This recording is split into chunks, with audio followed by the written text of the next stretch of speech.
Unfortunately, this winter, I've been the sick one. I was in the hospital for 5 days at Christmas time for pneumonia. I'm still getting over it, which is why I have water and I have a cough probably quite a bit. I found that if I drink beers, though, I have no coughing. If it wasn't so far, I probably had them before I came. I live in Lockport. I lived in Lockport almost my entire life. I moved there when I was 5 and left for a short time right after I got married when we were trying to save to buy a house. We almost bought a house here in Wilson, in the village, but then my wife found this house that was next door to my parents' house that went up for sale one day, and she fell in love with it, and we ended up moving there instead. But this was definitely the top choice for us. We wanted to live out here. I had 4 daughters. They're 2 are 12, 1 is 9, almost 10, and I have a 6-year-old. And they keep me very busy. There is dance, there's art classes, there's swimming, there's basketball. Besides all that, I'm pretty busy myself. Anyone know EastNiagaraPost.com, which does news around, it's an online media. We have a new arena in downtown Lockport, and the Lockport Express are the hockey team there. I am the media partner for that, I'm the beat reporter. So normally on a Monday at 7 o'clock, I'm on the ice with the team. So this is a little bit different than normal. Though I have missed the last month of being on the ice. I'll stay off the ice and sit on the bench and let them do their thing. A lot of people come into our office and they want to do research for genealogy. Before I became deputy historian, I've been doing genealogy with my grandmother for years. I'm 42 now, so I've probably been doing genealogy for about 30 years. And in that time, the internet's happened. And it's a blessing and a curse. Another big curse is that Who Do You Think You Are on television. I absolutely hate that program, and I'll tell you why. People come into our office to do research, and because everything happens in 45 minutes on a television show, they can walk in, they get their entire history in an hour, and it doesn't work that way. In fact, one time we had a woman come in from out of state, and she was researching the Poole family. Many of you, if you do research, you know that they spell things differently over time. You can have an ancestor who spells his name differently on 2 separate pieces of paper, and it's his signature, and he spells it differently. So she was looking up Poole, and I pulled out the P-O-O-L file and the P-O-O-L-E file. She looked at the one with the E on the end, she goes, "We have never spelled it this way," and pushed it off to the side. And she went through the other file, and she couldn't find anything, and she was kind of snippy about it. You'll find out when you come to our office, we are the friendliest people you'll ever meet, but don't make us mad like that. So after she walked out in a huff, I was upset, and I pulled out what was in the E file, and the first sheet of paper had everything she was looking for. And I go, "You're not going to believe this is what she's looking for." And another person who was doing research goes, "Well, are you going to catch her?" No. If she had been friendly about it, I would have ran out the door after her and caught her in the parking lot. So, remember, I'm always friendly to you. I expect the same return. And cookies. We work well for cookies. I am a government official, and we're not supposed to be bribed with cookies. Cookies will work. But we get a lot of people in our office wanting to do research. And what's the best way to find out your ancestors? That is not the right way. When you want to dig for your ancestors, it's not exactly what they mean. We are located on the corner of Niagara and Holly Street in the old Civil Defense Building, the County Clerk's Building, built in 1856. It was built by Benjamin Carpenter, who happened to be the first mayor in the city of Lockport. Anyone here know Larry Hasley? Yeah. Yes. Every talk that I have, I always make fun of him. This is Larry's car, and there's Larry. Is he still got it? I don't know. If you look at the picture here, the old jail was right here. And in 1917, this was enlarged. It was only really about this much of it. I wish I had a laser pointer. They enlarged it in 1917, a couple years before they enlarged the courthouse and changed the orientation. We are in the east side of the building, which would be on the right. And we're open Wednesdays, Thursdays, and Friday from 8:30 to 4:30. As of January 1st, we do not take lunch any longer. closed all legal holidays. We are handicap accessible. There's a big parking lot next door to our building where the jail used to be, and there's a ramp in the back if you need it. Those front steps in the wintertime, I don't care who you are, use the ramp in the back because they lean and they get icy pretty quickly. So anytime there's snow on the ground, use the back entrance. Here's your friendly staff. Me, Ron Carey, and Kate. Ron's cut his hair off since then. He was a reenactor, so he had his hair long. And we have lots of researchers. Interesting side note, these two tables, when I first started working there, were battleship gray. All the furniture in our building was battleship gray. And we had two guys who were getting ready to retire from the buildings and grounds, and they decided that, you know what, I bet you that's really nice wood under there. So they refinished the first one, and this is what we got. Then they refinished the second one, and you can't see it, but there's an inlay on the legs. These tables are beautiful. And then they did the chairs. These things are so beautiful that all the people that dumped their garbage desks and chairs at our place, when they saw them, they wanted them back. They're not getting them back. When you first come to our office, you hear a loud bell. This door up here, since our desks actually face away from the door, people can come in and turn around and someone see them right there. So keep it warm when the door closed, but there's a old shop bell, so when the door opens, it ding-a-ling-a-ling. It surprises everybody. The first thing we ask you to do is sign in our guest book. We'll ask you what you're looking for, what kind of materials that you'll need, that you may need, and we ask that you use pencil. Always pencil. Can't erase ink. And some previous historians have used ink, and some of our records are published because of that. The easiest place to go when you start is an obituary index. These are all the obituaries from the local papers, for the most part. There are some omissions. From about 1825 through 1960s. All these individual cards. There's 1, 2, 3. So there's seven cases of cards. People ask all the time if they can pull the card out. There's a little thing here, pull the card out, take a photocopy of it. I did it one time, I'll never do it again. It took me about 3 hours to put it all back in because I wanted to push it back in. And so, I have great respect for all of the previous historians who worked on building that. We do continue to update obituaries, but it's not on cards like that. We keep binders in the back room with all of the 3 papers. Is it just Niagara County? Yes. Yep. We have censuses at our office. We have the federal census for 1850, 60, 70. 70 is a dirty one. It's not a very good census. Doesn't really tell you much of anything. 80, 1900. And then all the rest are online, which we have access to. We also have the state censuses, 55, 65, 75, 92. Not sure why there was never an 1885, but there wasn't. And then we have the 1905, 1915, and 1925 census. After 1925, the state no longer did a census. People ask all the time why they skipped 1885 and why they go to 1892. And the answer has always been because the 1890 census burned. 1890 census didn't burn until 1922, so that's not the reason they did it then. Not sure exactly why they skipped that whole time period. But we do have them all. Some of them are indexed, and some of them are on Family Search now, so you can read. Some of them that we don't have indexed, you can get on Family Search.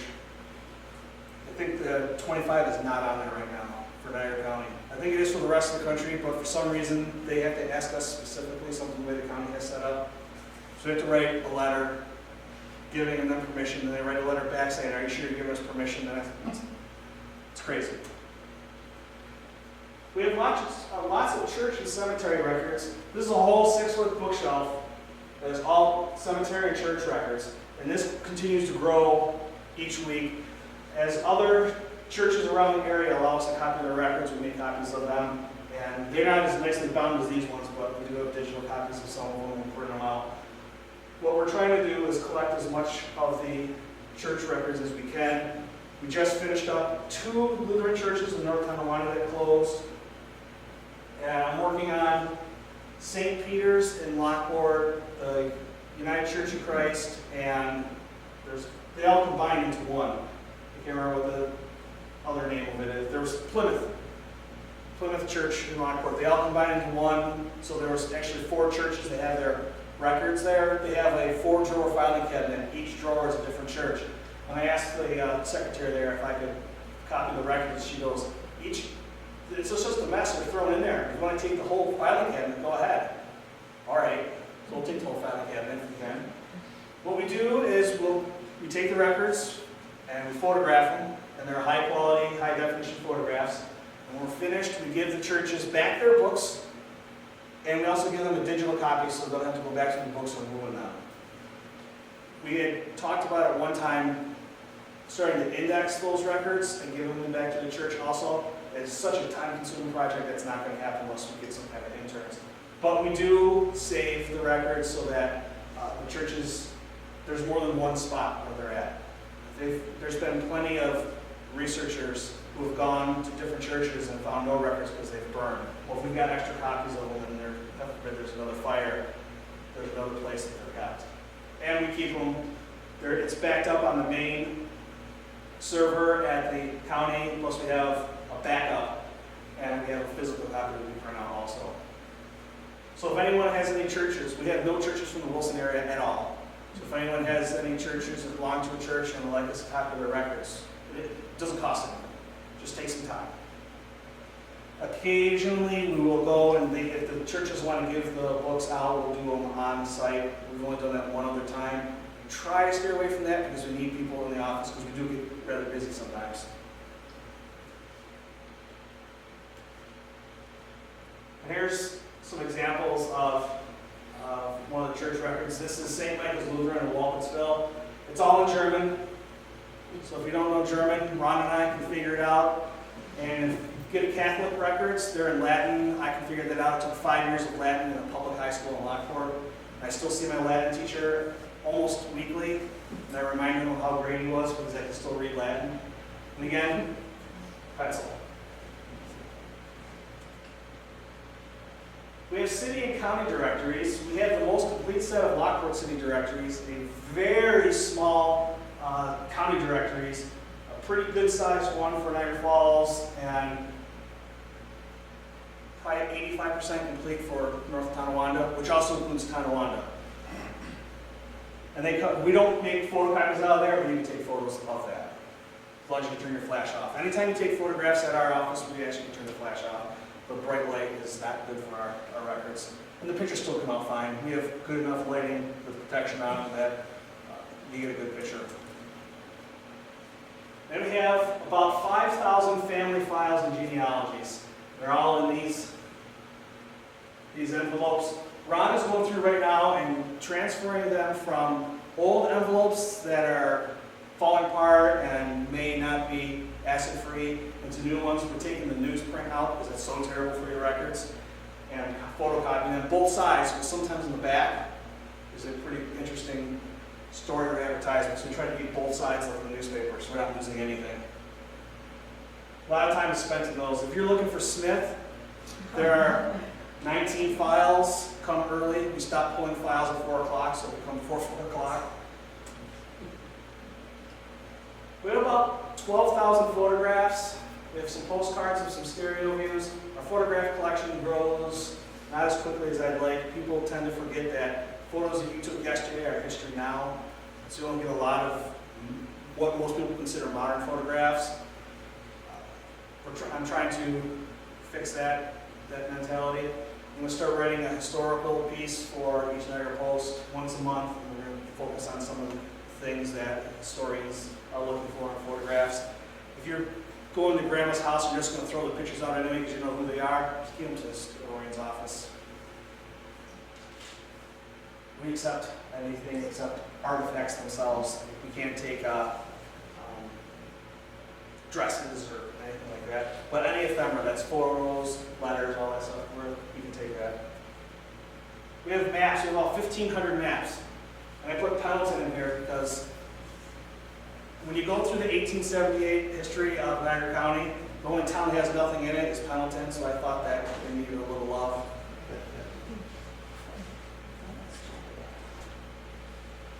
Naturalizations. I have a whole program on naturalizations. They can be ugly. Anything before 1906 can be really ugly. After 1906, after June of 1906, they become a lot better. Before 1906, you don't have to say where you're coming from exactly. You don't have to list your entire family. It also says it's and family, so you don't have to list who your wife is or anything. You don't list your birth date. Occasionally you run across one that has a listing of all that. After 1906, they tell everything. They tell you the town that you were born in, they tell who your parents are, all the kids who were born before you got here, before you were naturalized, where they were born, and it tells who your wife is. Prior to 1900, a woman and anyone under 16 years of age would be automatically naturalized with their husband, with the man of the house. There was a short time, too long, probably about 35 years, where if you were a natural-born woman and you lived in the United States your entire life, never left, never even went to Canada, and you married a person who was an alien, you automatically lost your citizenship. So sometimes when you're looking for a grandma, that's why you can't find her naturalization. Because instead of keeping her, you know that she got naturalized, she had to become naturalized again. So naturalization comes up under her maiden name, not her married name, 90% of the time. So if you're looking for Catherine Allen, who is married to Ryan Burgess, most of the time she's under Allen, even though she's been married to Burgess for years. It's crazy. That eventually ended, and once they hit 16, they're a minor naturalization, which is contingent until they turn 18. They can be rescinded at any time for those 2 years. Naturalizations are a lot of fun. A lot of people think you're going to get every answer that you want off them, and you're not. After 1906, though, they do include a ship manifest that gives you a certificate that tells you what ship you came on when you came to the United States. So that helps, and it gives you the date that they arrived. One thing we've noticed is different ethnicities get naturalized at different times. If you're German, 5 years to the day, boom, you're at the county courthouse and you're getting naturalized. You're going for your intent, everything. As soon as those dates come up, they're there immediately. The Irish, could be 20 years, could be 5 years. If there's a bar in the way, they might not get there. It just seems, when you see an Irish family and they go, well, they came in 1899, why didn't you get naturalized till 1930? No idea. My family was English and they kind of did the same thing. Came in 1883 and didn't naturalize till 1930, a month before my great-great-grandfather died. He wanted to be naturalized when he was dead. He wanted to be a citizen before he died. They had no other intentions of doing it otherwise. Oh, the ugliest thing, the wills index. We have an index and we have wills on microfilm. They're the worst. Whoever photographed these and microfilmed them did it in no particular order. They would get a box of wills and they would pull one, they close their eyes. I swear they close their eyes, pull one out, microfilm it. Close their eyes again, pull the next one out. So there's no rhyme or reason to the rolls. So if it says that it's W2, you go to the W2 file, and sometimes there's 2 or 3 rolls of W2. You have to go through a page by page by page. If you come in at 4 o'clock looking for wills, it's not going to happen. If you're coming looking for wills, we try to reserve at least an hour to go through the films. But they're there. We'll do it. It's just not at 4 o'clock in the afternoon. We close at 4:30. That's a tough one. You can go over to the surrogate court and look it up on the index there, and they'll send it to you a little bit cheaper and a little bit quicker because you get it that day. It takes 3 business days for them to pull it out of records and it gets sent over to the court, and then they send it to you in the mail. So if you come at the right time, we can get them for you. Scrapbooks. We have lots of scrapbooks. This one here is actually a gift that we got probably about 5 years ago, and it's all the cards that this woman got at her wedding shower. It not only tells who it'll say this was from whomever, It also says she had put notes in there on what they gave her for a gift. So you find out where it was a typical wedding gift in 1934, which happens to be the year of this scrapbook. So I had no idea what bluing was, but apparently bluing was a big gift for wedding showers. Letters, receipt books, diaries, and journals. Lockport was founded by the Comstock family, and we have one of the Comstock brothers, we have all his diaries. They're in pretty rough shape, and about 2 years ago, a family member who lived in Chicago donated the money to have them digitized. They're completely digitized. The books themselves were preserved by Beals. They went through this long process to preserve the pages that were there, to digitize it. So we have those. Then we have a recent gift was the Knapp diaries from Gasport, and it's 67 years of this girl's diaries. She went from being a young girl to being a grandmother. We have every one of them all the way through. Interesting to see how much people in the 19th century were obsessed with weather. Lots of weather stories. And right now I'm working on a project. My wife's grandfather passed away a couple years ago, and since I'm a historian, the family decided to give me this satchel. It's about that big. It's full of his letters to and from him during World War II. So I'm going through and transcribing those into a Word document so that they're easy to read, and then they're all folded, so I'm trying to flatten them out and put them into protective sleeves so that they will last longer. Interesting stuff in there. Unfortunately, as when I started dating my wife, we all had this problem, I guess, at some point. You look at these people that are war heroes, and you look at how can they be, they're so laid back. They were hellraisers in the 1940s.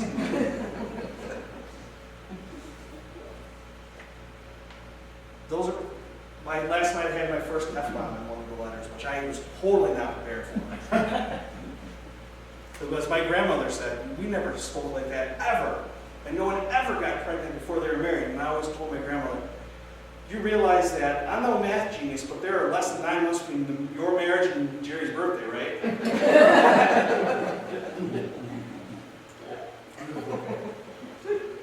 We have newspapers, microfilm, we have lots of microfilm. This is our old machine, and we still use it for wills because the new machine that we have doesn't do wills very well because it takes so long to go through.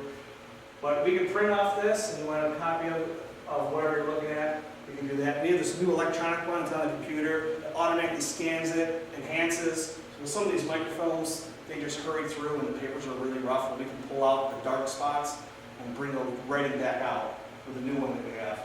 That's Bob Ayers. I've known those Bob Ayers. He's a Niagara County Civil War historian. He's compiling a list of every person who served in the Civil War in Niagara County, even if they lived elsewhere.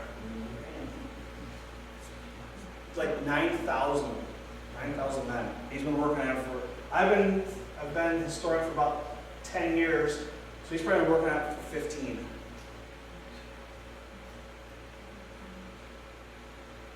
Internet resources, Ancestry.com, FamilySearch.org, Fulton History. Everyone knows Fulton, right?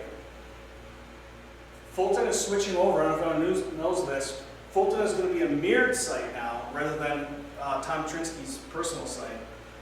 He's still going to control most of the data, but the State Archives is going to have a copy of everything that he's got digitized also, so that if he's at his bandwidth, it'll automatically assume the State Archives website. So if you look at the top, you'll see sometimes that instead of saying fultonhistory.com, it'll say New York State Archive. It'll say nysarchives.gov or whatever it is on the top. You'll notice it every once in a while. So that'll make it quicker because it's slow sometimes. It works great at 2:30 in the morning when nobody's awake. This dean.usma.edu, they have a ton of maps, including lots of Niagara County maps. Roots Web, which is an offshoot of Ancestry. Ancestry is a blessing and a curse. I'm a nitpicker for You gotta have sources. And an unsourced family tree should not be a source for your own family tree. That's all I'm saying. You can use it as a guide, but you can't use it as a source.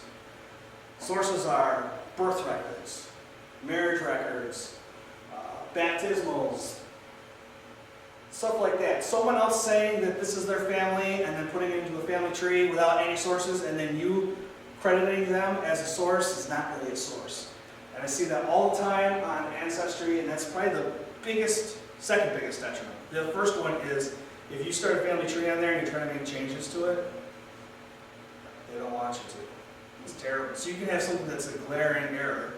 I was looking up one the other day where the mother was born 17 years after her first child was born. And if you try to call them to correct that error, they don't want to do it. That's probably the biggest problem I have with them. We got to have proof. Well, you don't have to have proof to put it on there, so why do I need proof to change it? FamilySearch.org, they grow every day. Every Wednesday when I get to work, I check to see what new records they've put up there. Interesting story. When I first started working for the county, FamilySearch was blocked because it's run by the Mormon Church, and the separation of church and state. Government couldn't look at that site. I had to make a request and then petition personally the legislature in order to get that unlocked. And they did it really quickly, and now it's a regular site that we can get to. It's probably more so, we do more with that than we do with Ancestry. Because you're looking at the physical records 90% of the time. They now ask you to subscribe to them, you have to register, and then there's no cost involved.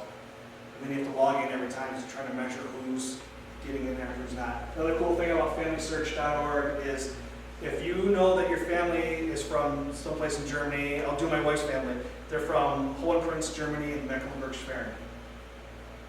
Well, they have a catalog drop down on there, and you can put that town in and see if they have any microfilm rolls of church records from that town. They do. You can order them, and then you go up to Amherst on Maple Road, right next to the Miller Fillmore Suburban. It's all the way around the back. Anyone been there to the Mormon Library there?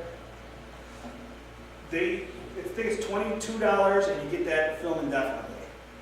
It used to be, it was 11, then 11. You had, for the first 11 was for 2 months, the second 11 was for 6 months, and then the third 11 we give you $11. We give you indefinitely. Now they've done it 22 right away. Spend $22, you get the film in. You go up to the library there, they put it on the machine, you go through all those records from Germany or wherever you have to be looking for. I've spent many Thursday evenings up there in Amherst going through, tracing my wife's family back to about 1760, which is pretty early. A lot of people say that they can get back to Charlemagne and stuff. Honestly, it is difficult unless you're royal to do that. Before 1550, they didn't use last names. So you right around 1600 is probably the earliest you can really go back. I mean, there's some cases that you're going to go back farther, but for the most part, 1600 is your limit because of the last name thing. What the heck is this? I haven't done this program in a while. Oh, this is the skeleton in your closet. Everybody has them. Everybody has them. When I was doing my wife's family history, my wife's grandfather said that my grandmother, who came from Canada, was an Indian. And we had Indian blood in them, we should get, whatever breaks there are available. So, being me, I want to prove it. So, and they're French Canadian and they're Catholic. Every one of those records is online. So I went and I found the records the church I was looking for. I knew what church they went to. And I was going through page by page by page. French Canadian records. Anyone done French Canadian history here? They're in. And they get blocked. They're in French, combined with Latin, combined with whatever Quebecois they were saying. So they're a nightmare. If you take your time, you can figure them out. I found his grandmother's baptism. And it very clearly states, the story was that she was adopted by this family by the name of Antoine Desjardins. It very clearly states in the baptismal that she is a natural born daughter of Antoine Desjardins and his wife. And it says that she's Caucasian. There's no denying that she's Caucasian. The very next one down talks about a woman who is a savage, who is baptized. So that's your Indian. Not related to the family whatsoever. So I said, John, guess what? Grandmother wasn't an Indian. You don't know what the heck you're talking about. He didn't talk to me for 3 years. So, being me, I wanted more proof that this was correct.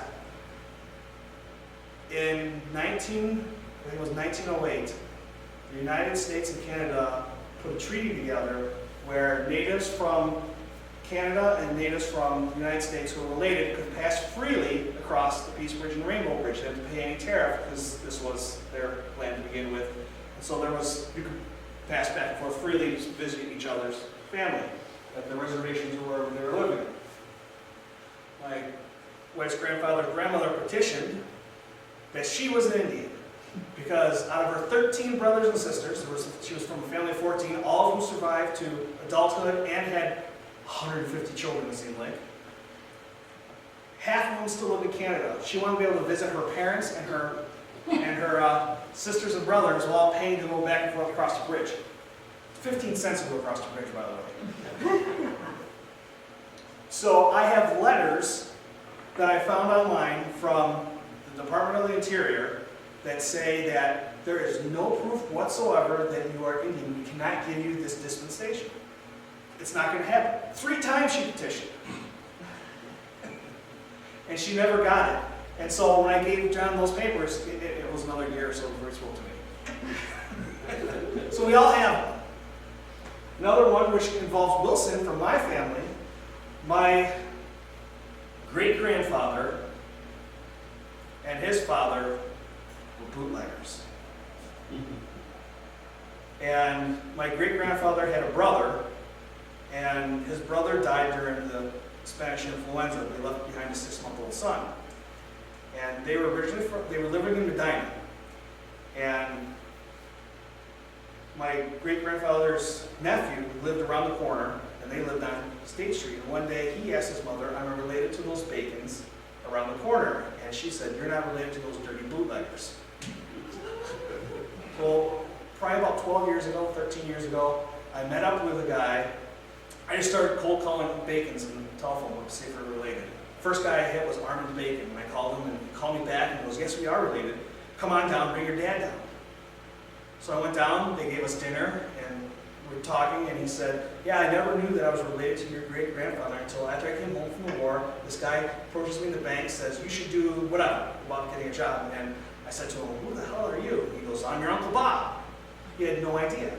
Well, back to the bootleggers comment, there was always a family story that the money that my great-grandmother or great-great-grandmother had invested, she always invested wisely, and they had some pretty good money, was from running booze.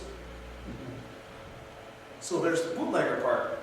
I was going, and this part of the story was, one time they came back from Canada and were hiding somewhere along the lake here in Wilson area, and the dry agents, prohibition agents, came along and were busting other people who were coming across Canada at the same time. And they ended up stashing their booze and helping the dry agents capture the other guys. So we hear this story and going, okay, this sounds like a tall tale. Going to the newspapers for another project I'm working on. Dry agents capture 12 in Wilson.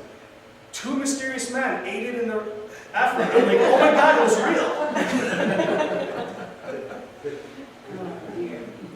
So things like that do happen. Anybody have any questions about anything?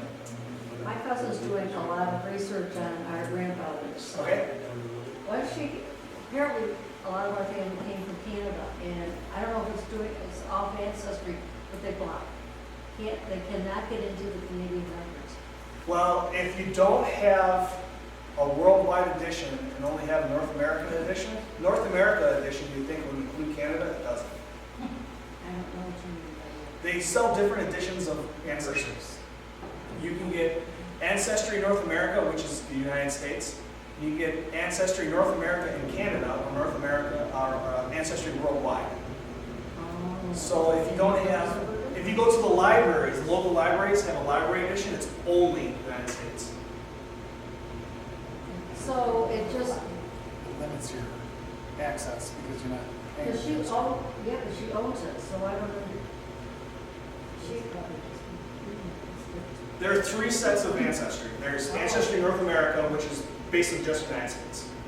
And that's what 90% of people get, just that. There's Ancestry North America and Canada, which makes no sense because Canada is North America. That's an additional fee. And then there's the worldwide, which they just lowered the prices. We have worldwide. We have full access to everything in the world on Ancestry. It used to be $320 a year. I think it's $298 a year now. but she bought the software. She has it. She owns it. You're talking like from the Family Tree Maker stuff. I know it's Yeah. Ancestry, but I. Yeah, Ancestry used to make Family Tree Maker, and they came with a set of like 40 discs. And what they do is they teach you just enough with that disc to make you want to purchase a subscription to Ancestry. That's what happens.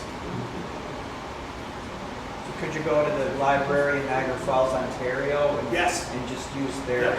absolutely. They do have it there also. Another place, if you're looking for research, both the Lockport Library and the Niagara Falls Library have local history departments. I think they do, in Lewiston too. Lewiston's got a nice genealogical section now.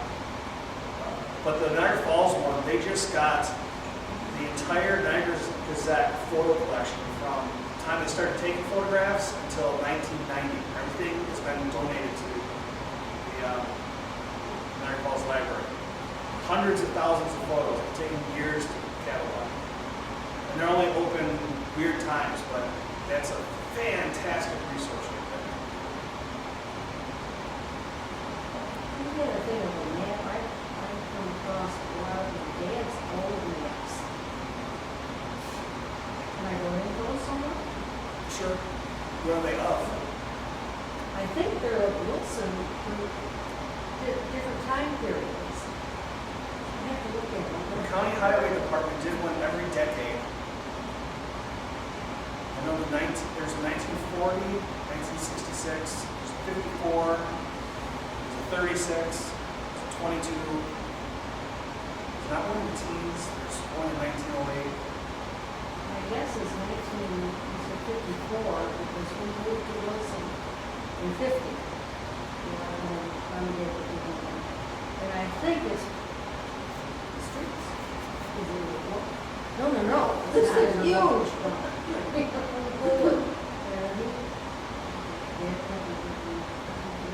That's one thing we run into also is people asking about how old their homes are, and they bring in their title search, and they'll see that it was purchased from Wilhelm Willing, which is the Holland Land Company. And they'll say 1798. Well, then my house was built in 1798. Unless you're Frank Gallagher, you're not living in a house that old. You have to actually search through as you go through a title search, you'll see a massive jump in sales. And you know that if they sell the land for $200 in 1850 and in 1856 or something for $3,000, land didn't grow by that much. They built something in that time period. But a lot of people have, they come in and say, my house was built in 1798, which is common here for how the land is built. And Wilhelm Willing is the lead agent for this area, so you'll see his name a lot on the title searches. Another thing we get a lot of is, one time we had to perform an exorcism. A woman who lives across the street from the new post office in Lockport says, I think my house is part of the Underground Railroad because there's ghosts in the basement. Where do you live? I live in the house that has a brick porch on it, right across the street from the post office. The house was built by 1880. I drive by it every day on my way to work. I know exactly what she's talking about. No, it's got to be, there's a spot down in the basement. Oh, it's a cistern.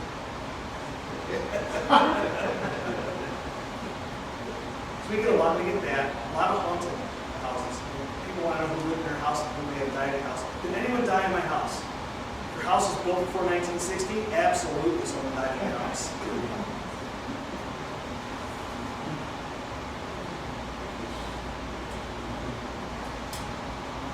I have fun at my job, so I have a good time. Anyone else have any questions? There's the cough.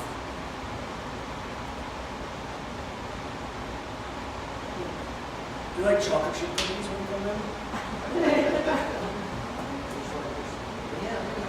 Will they get you past 4 o'clock then?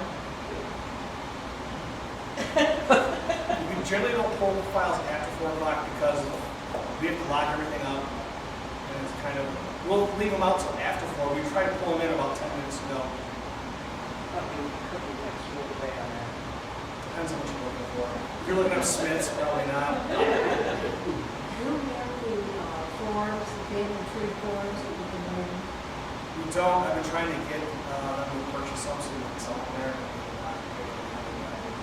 The Historical Society does, and the Genealogical Society does. They have like well, I work for Niagara County. The Wilson's own Joe Jastrzemski's my new boss. That's why I don't have any handouts. We normally have our brochure, but we had to turn everything in and had Lee Jago's name on it. We haven't gotten new ones yet. I thought they'd be here Friday, but we missed. We're not high on the totem pole of, we're an office of 3. It's not like pistol permits, they got theirs probably the first day.